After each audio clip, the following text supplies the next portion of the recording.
আসসালামু আলাইকুম, আমি নাজরিন। তোমরা সবাই কেমন আছো? আলহামদুলিল্লাহ আমিও ভালো আছি। আশা করছি তোমরাও ভালো আছো, সুস্থ আছো।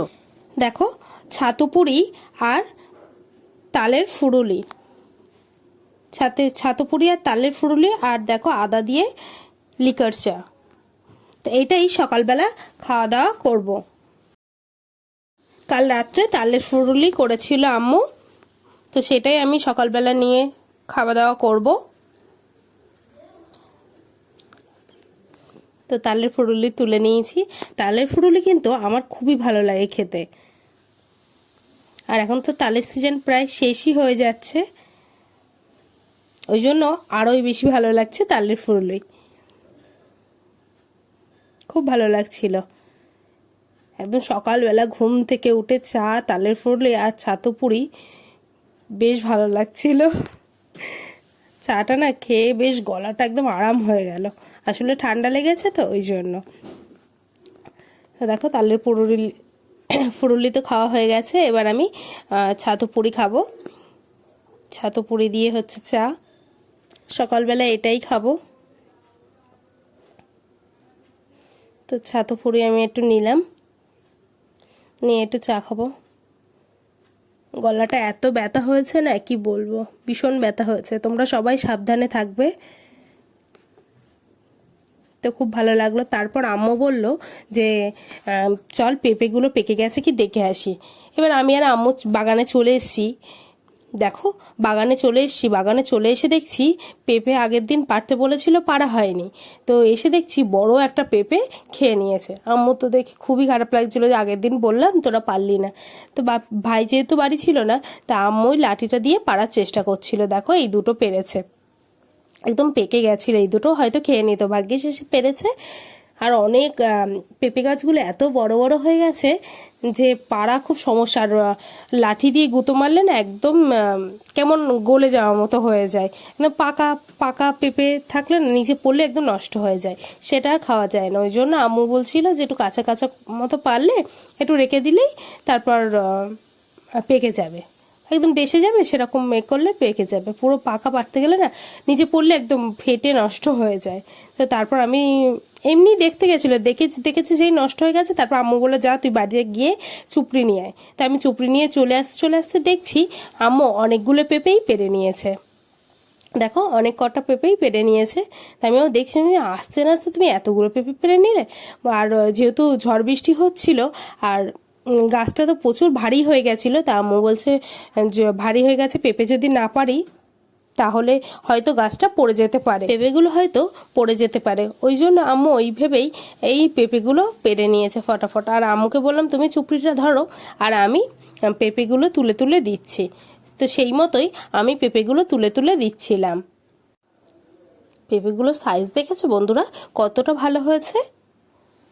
তারপর আমি সবগুলো, আর ছোট চুপড়ি এনেছি ওই জন্য ধরছিলও না, তাও আমি চেষ্টা করছিলাম সবগুলো করার জন্য। দেখো সব পেঁপেগুলোই আমি তুলে তুলে নিচ্ছিলাম, সবগুলোই আমি তুলে তুলে নিয়েছি। আম্মু বলছিল কোথায় কোথায় পড়েছে, তো আমি সেখান থেকে তুলে তুলে এনে সবগুলোই তুলে নিচ্ছিলাম। দেখো একদম পেঁপেটা কয়েকদিন হলে পেকেই যেত। আমার কাছে কিন্তু ভীষণই ভালো লাগছিল। দেখো চুপড়িটা পুরো ভরে গেছে, একদম পুরো ভরে গেছে। তারপর রাখতে গিয়ে পড়ে গেল পেঁপেটা। আম্মু বলছে দেখে রাখ, আমি রাখতে যাচ্ছিলাম পড়ে যাচ্ছিল বলে।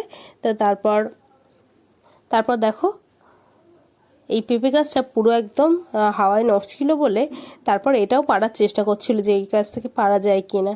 তারপর ওখান থেকে আর পারিনি। তারপর দেখছি আম গাছের ভিতরে একটা পেঁপে পড়ে আছে। তারপর এখান থেকে আমি তুলতে তো পারছিলাম না, তারপর আবার হাত করে তারপর তুলে নিলাম। দেখো তো আমি পেঁপেটা তুলে নিচ্ছি, একদম পুরো ডেসে গেছে পেঁপেগুলো, খুব সুন্দর লাগছিল। তারপর আমি এগুলো একটা একটা করে রেখে নিচ্ছিলাম। নারকেল গাছের গোড়ায়ও দেখছি একটা পড়ে আছে, তো সেটাও আমি তুলে নিচ্ছি। পেঁপেগুলো কিন্তু ভালোই বড় বড়, হয়তো ভিডিও তো বোঝা যাচ্ছে না, কিন্তু ভালোই বড় বড় সাইজ হয়েছিল।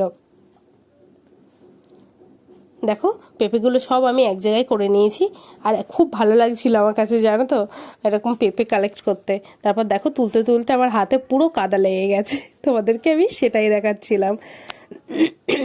দেখাচ্ছিলাম।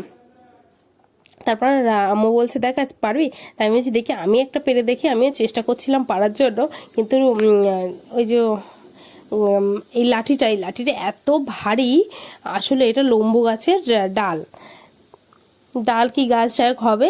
তো এটা দিয়ে আমি পেঁপেটা পাড়ার চেষ্টা করছিলাম, আমি পাচ্ছিলাম না। তারপর গোসল করে এসে আমি ছাদে চলে এসেছি। গোসল করে ওপরে নামাজ পড়ে তারপর মামুনি দেখি হঠাৎ বলছে তোমাদের ছাদে ওপরে গাছ পড়ে গেছে। তো আমি চলে এসেছি ছাদে, এসে দেখছি যে গাছ পড়ে গেছে। আসলে গাছগুলো বড় বড় হয়ে গেছিল, দেখো গাছগুলো বড় বড় হয়ে গেছে, আর এত পরিমাণে বাতাস হচ্ছে, ঝড় হচ্ছে, যে গাছগুলো এরকম ধূপ ঢাপ করে কখন যা পড়ে যাচ্ছে বোঝারই নেই। তারপর এটা আমি তুলে দিলাম, হঠাৎ করে এদিকে খেয়াল করলাম পেয়ারা গাছটাও পড়ে গেছে। দেখো পেয়ারা গাছটা তো পড়েই আছে, তো আমি পেয়ারা গাছটা এবার তুলে দেবো। তো আমি পেয়ারা গাছটা তুলে দিচ্ছি।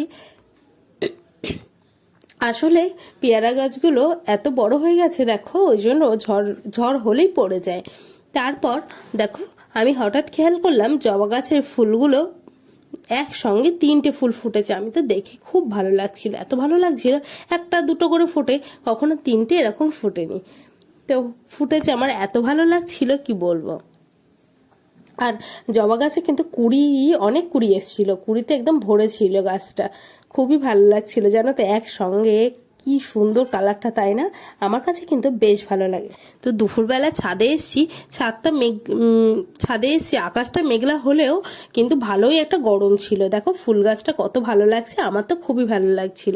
তারপর আম্মু নিচে ডাকলো ভাত খাওয়ার জন্য, তারপর আমি নিচে চলে এসেছি। নিচে চলে এসে দেখছি এই আম্মু ইলিশ মাছ ভেজেছিল, আর বেগুন দিয়ে মাছ করেছিল। তো আমি তরকারিতে মাছ খাবো না বলে, তাই আমারটা ভেজে দিয়েছিল, আমারটা আর ভাইয়েরটা।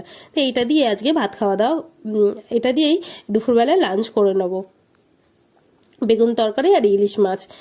ব্যাপারটা কিন্তু খুবই ভালো, তাই না? আমার তো খুবই পছন্দ। তো দেখো আমি নিয়ে চলে এসেছি ঘরে, নিয়ে চলে এসে এবার আমি দুপুরবেলা লাঞ্চটা করে নেবো। তাই আমি লাঞ্চটা করে নেবো। দেখো আর বেগুন তরকারিটা এত ভালো হয়েছিল কি বলবো, খুবই ভালো লাগছিল, খুবই ভালো লাগছিল। আমার ভিডিও যদি ভালো লাগে অবশ্যই সাবস্ক্রাইব করবে, লাইক করবে, কমেন্ট করবে, শেয়ার করবে। কমেন্টে অবশ্যই জানাবে কেমন ভিডিও দেখতে চাও। দেখো তারপর দুপুরবেলা খাওয়া দাওয়ার পরে তো একটু লেবু কেটেছিলাম, তো সবাই মিলে একটু লেবু খেয়ে নিলাম। তো লেবু খেয়ে নিলাম। নেক্সট ভিডিও দেখা হবে।